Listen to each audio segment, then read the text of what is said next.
Good evening friends. আজ তো মঙ্গলবার, তাই নিরামিষ খেতে হলো। তো যাই হোক, চলো আজকে আমি বানালাম আমার মেয়ের খুব ফেভারিট, এটা একটা মানে ডিশ বলতে পারো। এটা হচ্ছে ফুলকপি, বাঁধাকপি, ধনেপাতা, টমেটো মিক্সড করেছি। মিক্সড করে একটা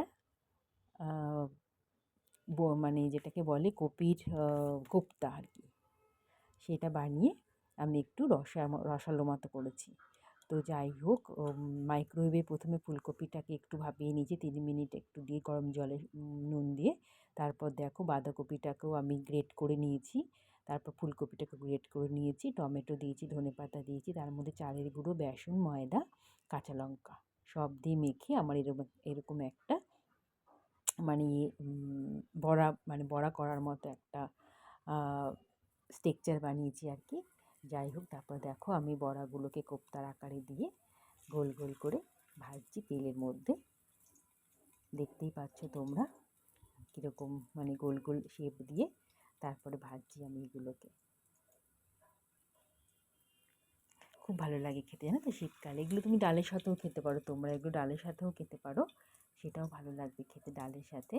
তো আজকে আমি ডাল করিনি, আজকে আমি শুক্তো করেছিলাম শীতের নানা রকম সবজি দিয়ে, গাজর, বিনস, তারপর উচ্ছে, পেঁপে, আলু, যা যা আমার কাছে ছিল, বেগুন, কুমড়ো সব দিয়ে একটু শুক্তো বানিয়েছি আর এটা বানিয়েছি। আর রাত্রে একটু আলু সিদ্ধ আর বেগুন ভাজা করবো। যাই হোক, দেখো এগুলোকে আমি ভেজেছি। ভাজার পর দেখো 3জন মানুষ, আমি, দাদা আর মেয়ে, তো দুবেলার জন্য যথেষ্ট, দেখতেই পাচ্ছ।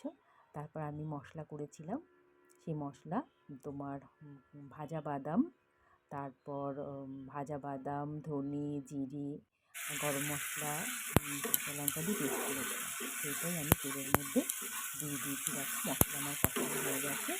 তারপর আমি ওই কোপ্তাগুলো দিয়ে একটু হালকা জল দিয়ে ঢেকে দিয়েছিলাম। তারপর নামানোর আগে আর ধনেপাতা যেহেতু আমি কোপ্তার মধ্যে দিয়েছিলাম, গরম মশলা দিয়ে দেখো কী সুন্দর একটা